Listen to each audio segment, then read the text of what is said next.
Listen, the best show for blowing. Boker Tov, everybody. Wishing have a good morning.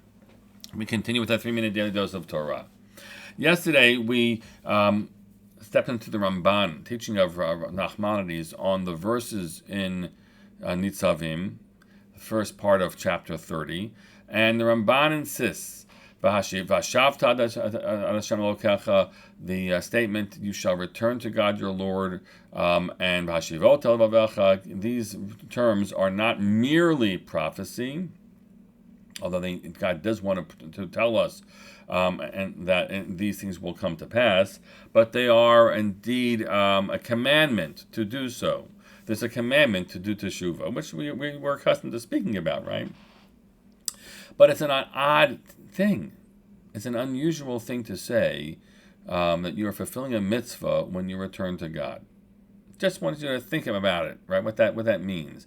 Let's give a different example. Let's say you're caught in you find yourself in an argument with a loved one, someone you care about, and you're not talking to each other for a while. I don't know what happens. It can get worse than that, but let's just say you're not talking to each other for a while.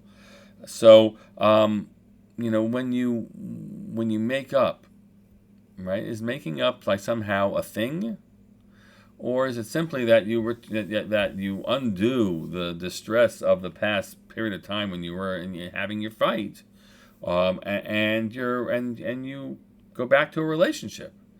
I wouldn't say there's a commandment, or we're not speaking of commandments anyway.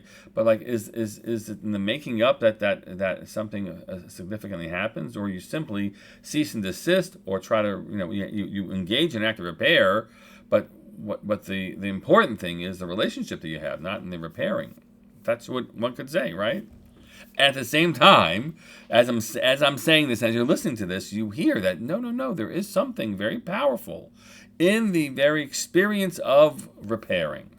Not that you look for to create scenarios in which there's tension, which there's conflict, which there is transgression of commitments, but when they have happened, and there is rupture and there is trouble in a relationship, and then you do the work of, that there's something powerful that's happening in the making up.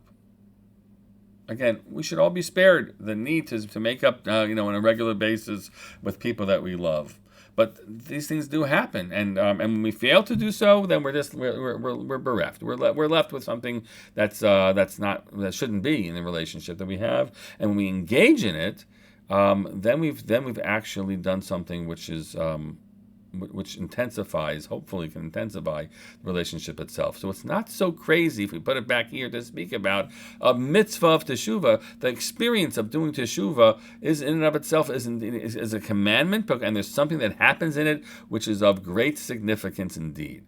Not to be somehow seen as it's just the stopping of the breach, but actually creating something more powerful along the way. That's the teshuvah that God seeks from us. Wishing you all a great day.